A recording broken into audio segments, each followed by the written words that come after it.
Session 7 of Module 1 of Fundamentals of Financial Management of 4th semester BBA of Mangalore University. In this session, we shall study about the objectives of financial management. Efficient financial management requires the existence of some objectives or goals because judgment as to whether or not to make a financial decision is efficient in the light of some objectives. Financial management provides a framework for selecting a proper course of action and deciding a suitable commercial strategy. The main objective of a business is to maximize the owner's economic welfare. This objective can be achieved by maximizing the profit and maximizing the wealth of the shareholders. Profit maximization. Profit is a measure of efficiency of a business enterprise. Profit serves as a protection against risk which cannot be ensured. The accumulated profits enable a business to face risk like fall in prices, competition, government policies, etc. Arguments in favor of profit maximization. The following are the arguments which are in favor of profit maximization as an objective of business. Profit earning. When profit earning is the main aim of the business, then profit maximization should be an important objective. Economic prosperity. Profitability is the barometer for measuring efficiency and economic prosperity of a business enterprise. Thus, profit maximization is justified on the grounds of rationality.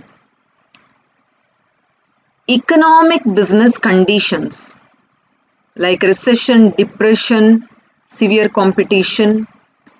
Economic and business conditions do not remain same at all times and there may be adverse business conditions. So a business will be able to survive under unfavorable situation only if it has some past earnings to rely upon. Next is growth and development. Profits are the main source of finance for the growth of a business and the business should aim at maximizing profits for enabling its future growth and development. Socio-economic welfare. Profitability is essential for fulfilling social goals and a firm by pursuing the objective of profit maximization also maximizes the socio-economic welfare. There are some criticisms of profit maximization. Profit maximization as an objective of financial management is considered inadequate and it has been rejected because of the following drawbacks. Ambiguity, ignore time value of money, it ignores the risk factor and the dividend policy. The term ambiguity. The term profit is vague and it cannot be precisely defined.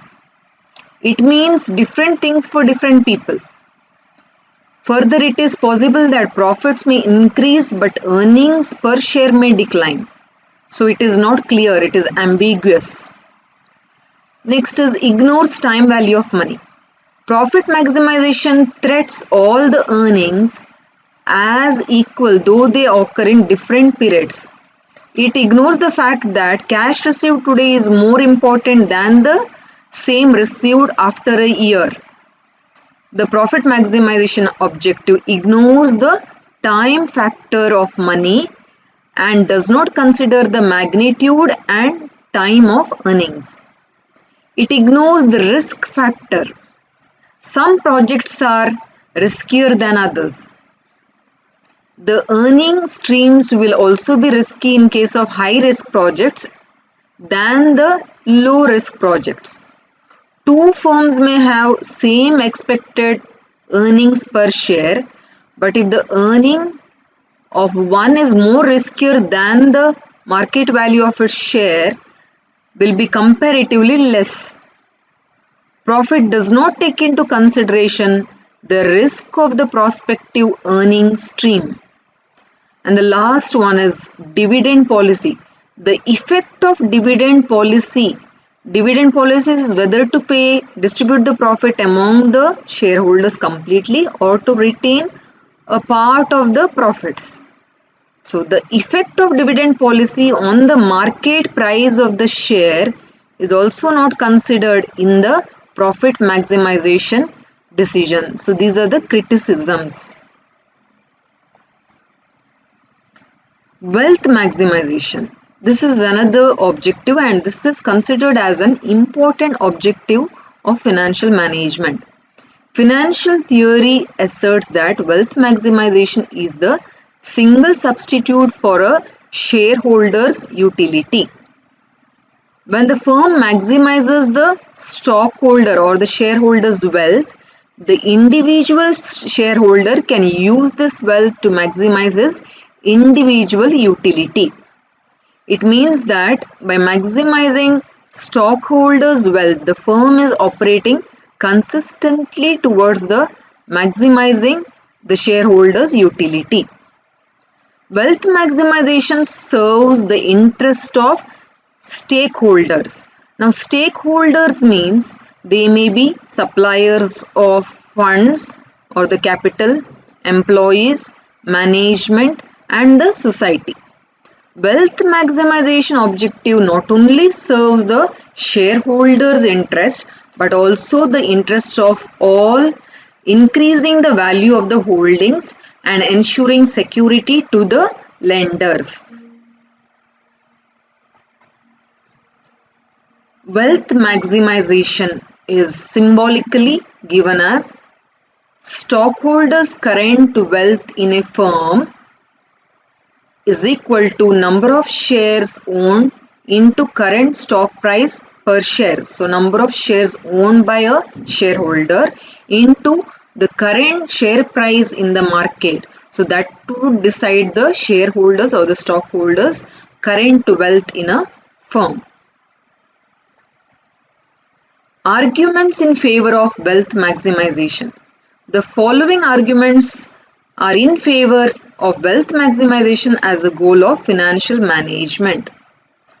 It serves the interest of owners, that is the shareholders, as well as the stakeholders. Stakeholders like suppliers of funds, employees, creditors, and the society at large. Therefore, wealth maximization gives importance to all the members who are directly or indirectly connected with the business. It is consistent with the objective of owners' economic welfare. Owners are the shareholders who invest money in the company and their welfare is given importance. So overall welfare of the shareholders. The objective of wealth maximization implies long-run survival and growth of the firm. It is not earning immediate profit, but the future long-term survival or the future prosperity of an organization. It takes into consideration the risk factor and the time value of money. As the present value of any particular course of action is measured, the risk factor and the time value, the money received today is more important than the same amount received after a year. The effect of dividend policy on market price of shares is also considered as the decision are taken to increase the market value of the shares. So dividend policy decision on the market price of the shares. If the shareholders are satisfied, there is profit to the company, whether the profit is distributed among the shareholders and what part is retained for the future development of the organization. And finally, maximizing shareholders' value. The goal of wealth maximization leads towards maximizing shareholders' utility or value maximization of equity shareholders through increase in the stock price per share. There are some criticisms against wealth maximization. It is considered as a prescriptive idea, but in reality the objective is not prescriptive. Descriptive of what the firms actually do is ignored. The objective of wealth maximization is not socially desirable. There is a controversy as to whether the objective is to maximize the stockholders' wealth or the wealth of the firm, which includes other financial claim holders like debenture holders, preference shareholders, etc. So, whether it is only the well-being of the equity shareholders or the benefit to all the people who have invested in the company. Again, there is a conflict of interest between shareholders and managerial interest. That is, a conflict between owners and management. The objective of wealth maximization faces the difficulty between ownership and management because they are separated in most of the large corporate form of organizations. Managers act as agents of the owners, that is equity shareholders. There is a possibility for a conflict of interest between the shareholders' interest and the managerial interest. The managers may act in such a manner which maximizes the managerial utility, but the shareholders' wealth or the wealth of the shareholder or the firm may be neglected. Though there are limitations, wealth maximization is considered superior. It has replaced the profit maximization objective as it has taken into consideration the well-being of the organization as a whole and its stakeholders. References.